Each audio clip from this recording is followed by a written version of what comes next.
The coup d'etat in Benin has failed. The coup d'etat you saw on TV did not go according to their plans.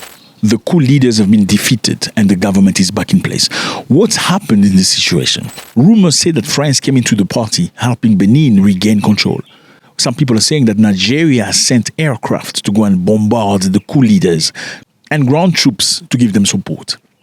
Which one is truth? Has Nigeria done the job of the colonialist, or have Nigeria protected democracy in Benin? We're going to find out just now. So, fellas, yesterday we spoke about a coup d'etat happening in Benin. Here's Benin on the map. It's a beautiful place, lovely people, great culture, amazing place. The coup was controlled by Colonel Pascal, this man right here. He came on TV and expressed himself, saying things have changed.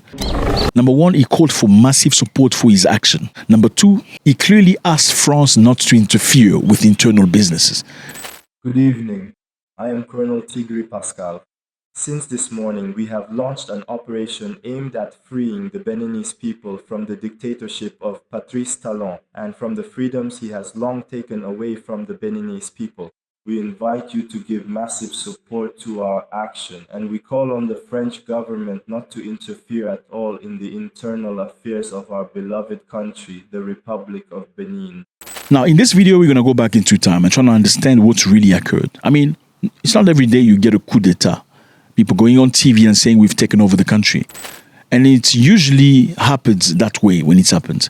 So it's not every day that you get a situation where people went on TV claiming to have won the country and be reversed in the very next hour, being crushed by foreign armies. Let's find out what really happened. December 6, 2025. Rumor has it that there are people from the north, soldiers trying to walk into Cotonou. Cotonou is the capital of Benin, with the goal of preparing a coup d'etat. Coup d'etat basically is overthrowing the president from his power and taking the power over. Now, why would the people want to do a coup in Benin? Many people are not happy. Many people are angry at the president, and many of them feel like the president is very much affiliated with France. You know, France has colonized most of these countries, and many people have a lot of resentments toward France. And seeing a president that they deem is too friendly with France is not necessarily something they want to see. That could explain one of the main reasons why they wanted to have a coup. Now, the real things really happened on the 7th of December, when these soldiers went and took control of TV and radio. They went on air, live, and they expressed themselves saying they are the new people in power in the country. During the live broadcast, they mentioned something very interesting. They say, number one, the president is not president anymore. Number two, suspension of the constitution. Number three, the dissolution of all political parties and the closures of all borders and airspace. As per usual, after a coup, this is the kind of things that happened in order to consolidate the control of the country. The passing of chrysogenic laws, the return of certain citizens of the country to asylums, widespread arrests, and the imprisonment of citizens amid intimidation. In view of the above, the Military Committee for Refoundation, CMR, has decided 1. The Constitution of November 2025 is suspended. All institutions are dissolved. The activities of political parties are suspended until further notice. The land, sea, and air borders of Benin are closed until further notice. The seizure of power at this time reflects the firm determination of the Military Committee for Refoundation to put an end to the exclusion of all social groups in our country, without any distinction whatsoever. As part of the transition and to restore national cohesion, the National Army will, until further notice, exercise the full powers vested in the state of Benin. All civil servants of Benin, all workers in our cities and countryside, wherever they may be, must continue to carry out their daily tasks as usual, with even greater faith and discipline. As for the general population, the army invites them to go about their business freely, in peace and tranquility. To the international community, the Military Committee for Refoundation assures that Benin's international commitments, as well as human rights, will be respected. In fact, the army is committed, in line with this, to giving the people of Benin hope for a truly new dawn, where prevails fraternity, justice, and work, the symbols of our national unity. Long live the Amir. Long live the refoundation of our beloved homeland. Long live Benin. Republic or death, the people. First and foremost. Now, this man here, Pascal Tigri, a soldier, declared himself as the new president of Benin. But while they were still on air, I'm sure you can see a lot of things were happening. Many things. You can clearly see these people are not 100% in control of the entire situation. Je vous remercie.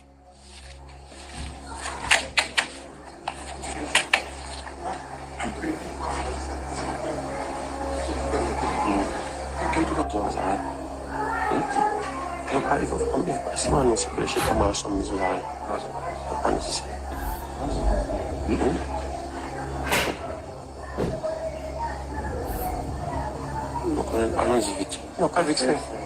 Non, pas très vite. Et les gars, quelqu'un les suit. Il faut les suivre. Il n'est pas avec nous. Il faut suivre-les. Suivre-les, les gars. Si vous ne les suivez pas, ils vont nous échapper.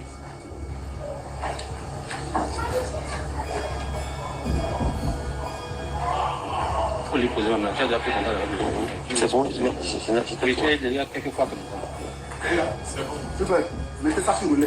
You can see things are still very shaky. You know, somebody saying you need to follow that person behind.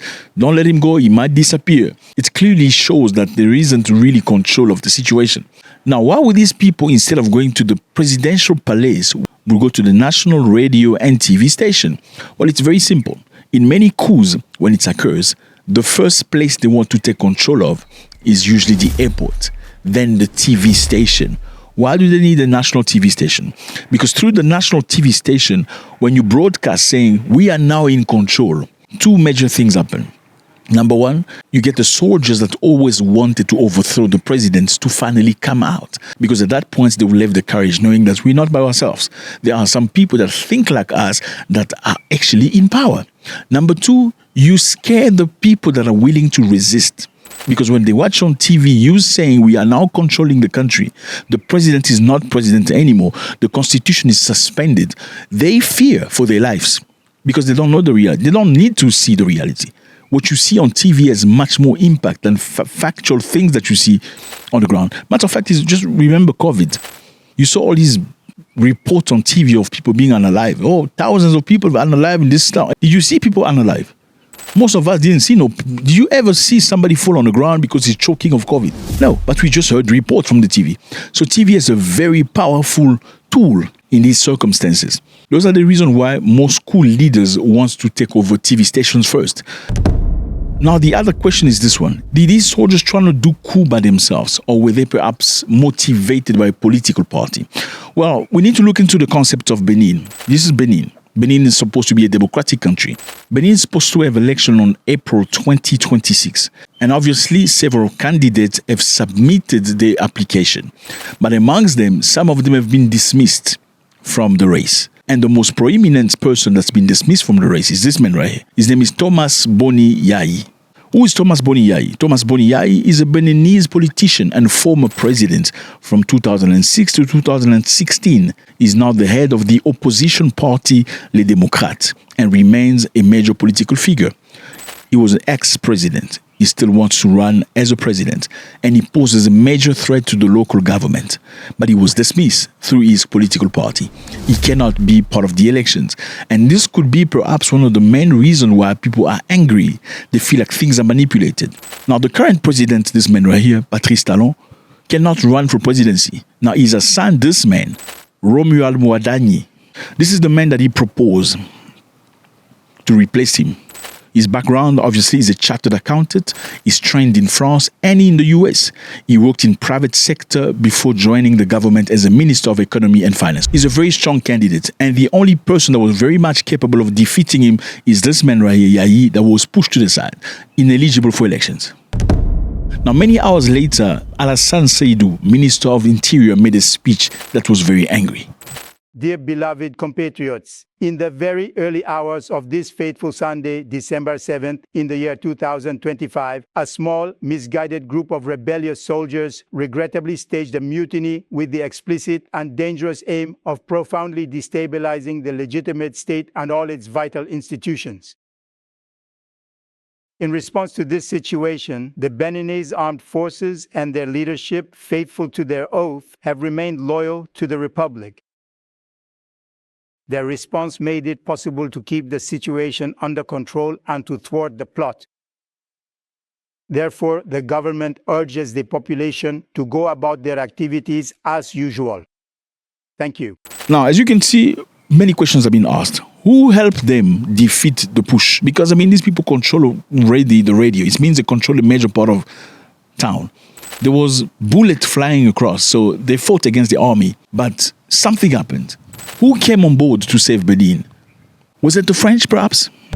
Well, there were unconfirmed rumors of a French aeroplane flying above Cotonou, but French diplomats denied any involvement, stating that President Talon had not sought refuge in French embassy.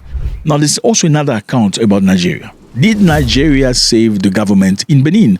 Yes, fellas, Nigeria reportedly played a decisive supporting role. There was an urgent request from the president of Benin to Tinubu. Say, please help me. I'm falling on the ground.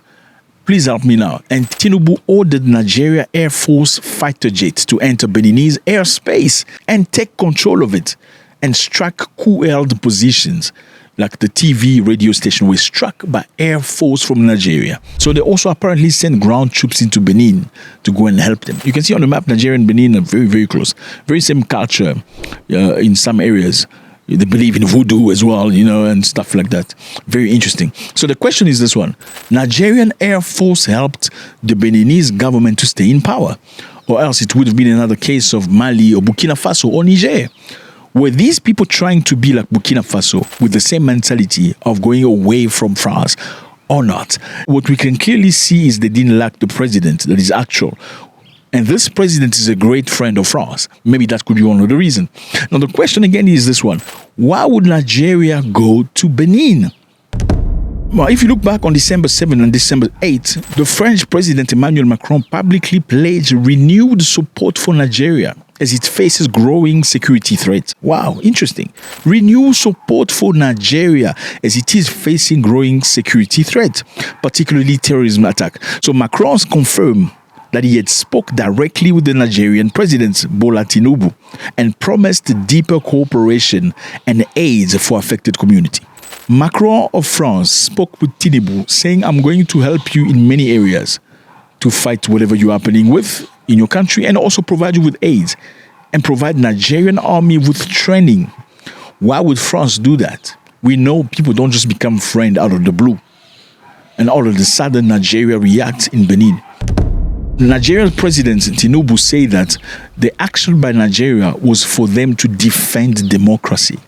They will not allow a coup to happen again in West Africa. Was he right to do so? Or was he doing that because of the French and the newly created relationship with Macron? My dear compatriots, I am addressing you this evening because our country has experienced events today of the utmost seriousness.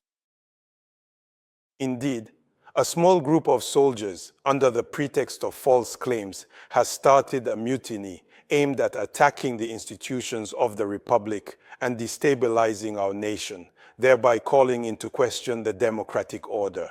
So basically, fellas, what we're seeing here is I perhaps feel like a lot of countries in Africa are trying to do Ibrahim Traoré style of things because they're getting tired of governance, bad governance.